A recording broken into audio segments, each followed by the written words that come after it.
If you want to be coached by someone that podiumed their first ever MX LAN event, then click the MXP Coach link in the description to book a one-on-one session with me now. Back to the video. Alright, what's good boys? Welcome back to a brand new video. Today we are on Seattle, and today we're just going to be figuring out, would the Stark Varg be competitive in Supercross? Would it be allowed to be raced, or should it be allowed to be raced in Supercross?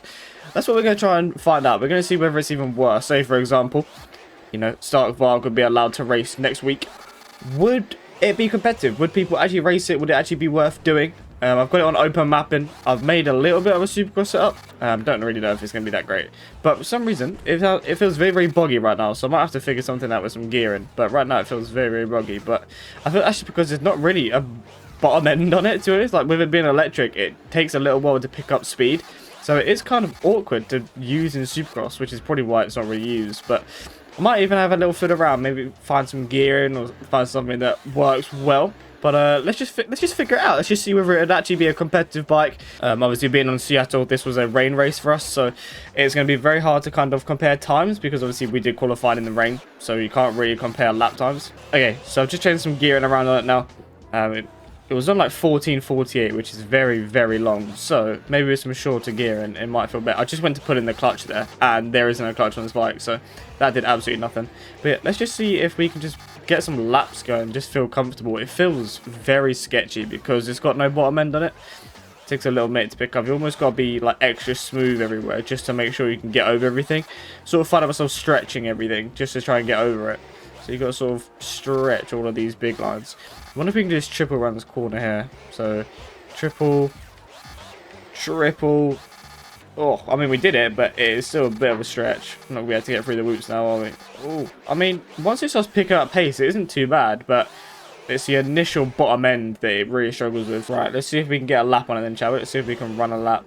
I just made the gear even shorter. Put like a 12 front end on it now, so very, very short. Struggles to turn a little bit, but then again I do have the swing arm pretty high, so I might need to lower that a little bit. And then Supercross triple. I mean, it doesn't feel terrible, I'm not going to lie to you, but whether people would actually choose to race it is a whole different story. I keep putting in the clutch there. I need to stop. I automatically pull the clutch in, which is just what I do on a 450. But to be honest, it actually feels somewhat nice. It actually feels kind of nice. It doesn't feel too bad. I wonder if it would ever be allowed in aerial. I wonder if they would ever allow a Stark Varg to be raced in aerial. I wonder if that's the thing that they've spoken about. Because, I mean, you can kind of like cap it to its like speed limit kind of with the mapping, but you can't really change people from putting a different mapping on it. So, for example, I'm on open now, which isn't the quickest. You've got the alpha mapping. But what's stopping people, you know, showing that you're on open and then putting alpha in for the race so that you're so much quicker than everyone? So I feel like it's very hard to sort of sanction a Stark Varg, I suppose, in a game. In real life, when they race the Stark Vargs here, arena cross, things like that, for example, they like cap the speed. They make sure you like cap the max speed and stuff on it. So it's like to the speed of the class. But yeah, it's hard to do that in a game. It'd be very hard to really like keep an eye on it and make sure everyone is actually following the rules on it, which is probably why it isn't raced. But it'd be very, very interesting if it was. It'd be very interesting to actually have a Stark Varg in the race. And if they did allow it, I wonder who would actually ride it. I wonder if it would be like the whole 2-stroke, 4-stroke debate that they do at Wushu sometimes, where they allow 2 strokes, but then only some people ride it and some people don't. So I wonder if it would be kind of like that, where a lot of people want to ride the Stark Varg, but they won't ride it because other people won't ride it. Things like that. I feel that's what the 2-stroke ban is always like. But I wonder if this is the future of Supercross. I wonder if Supercross will ever get to this point where it is electric bikes pretty much everywhere. And I don't think electric bikes will ever take over the old petrol machines. I don't think they'll ever take over to the point where you know it'll be rare to see an engined bike, which I don't think you'll ever get rid of that. Even with the very, very old bikes, and people still ride them when we've got much better bikes now. I don't think you'll ever be able to get rid of people enjoying an engine over electric. But I wonder if Supercross will ever get to the point where they don't allow engines because of the fumes and things like that, and they just want electric bikes and everyone's on an electric bike. Because they did that in X Games. Everyone started going to Stark Varg for X Games and like best whip comps.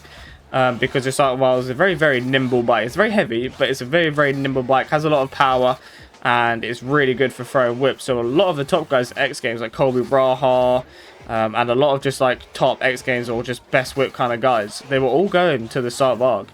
And then they ended up banning it. X Games ended up banning being able to use the Stark Varg, and a lot of people signed the Stark Varg deal, like a multiple year contract with Stark Varg.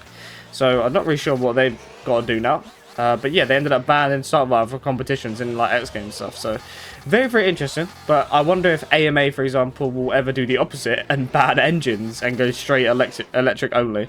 Which I don't see that happening anytime soon in the next, like, I don't even know, 20, 30 years. I don't see them ever banning engines. But I don't know. You never know. You generally never know. It might get to the point where, you know, people are trying to get these big companies like failed, or not failed, but the big companies like AMA, stuff like that, that maybe people don't want to use engines and they'll, you know, tell them to only use electric whether they want to do it or not.